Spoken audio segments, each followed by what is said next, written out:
Kahit anong ulam, basta mainit pa, masarap talaga.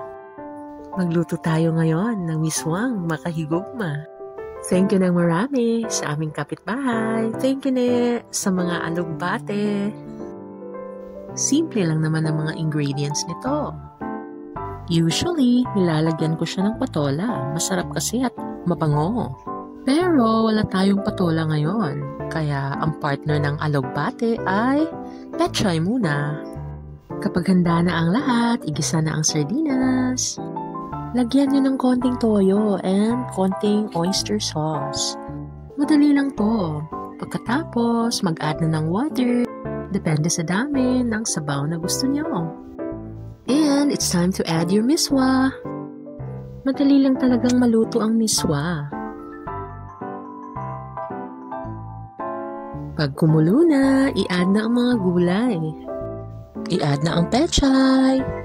Tapos, pag kumulo, i-add na ang alugbate. At ang mga sibuyas and red pepper.